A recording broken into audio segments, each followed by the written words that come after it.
So, guys, if we're graphing sine, all right, you don't need to be graphing masters. Actually, I don't even teach graphing anymore. All right, but if you're looking at the sine function, let's just look at these main points. We know that the sine of 0 is equal to 0. This next point is sine of pi halves is equal to 1, right? 0, 1, sine is the y-coordinates. Sine of pi is equal back to 0. And sine of 3 pi over 2, so that's pi halves. That's 3 pi over 2. That's going to be equal to 0, negative 1. And then if we do sine of 2 pi, what we notice is we're back to where we started. Sorry, it's 1, 0. Yes? Would you guys agree? So if we're just going to graph this, what we call the initial period, our first point is at 0.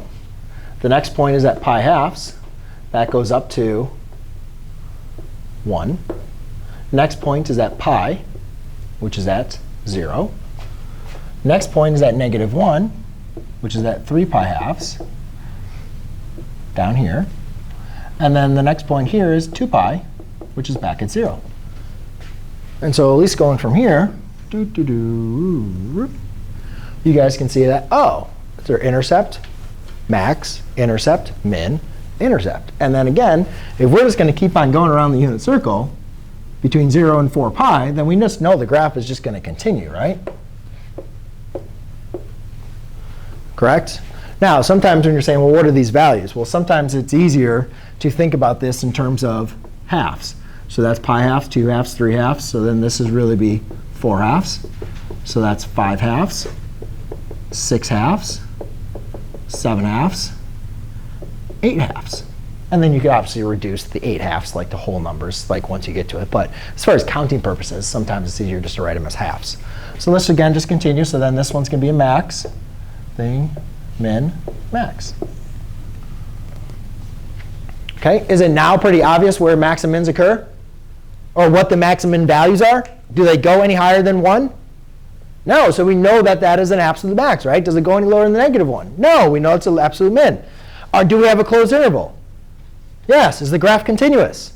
Yes. So then we can say, call this f. F has a max of 1 at, now where does that maximum occur? X equals pi halves and x equals 5 pi over 2. F has a minimum of, x has a minimum of negative 1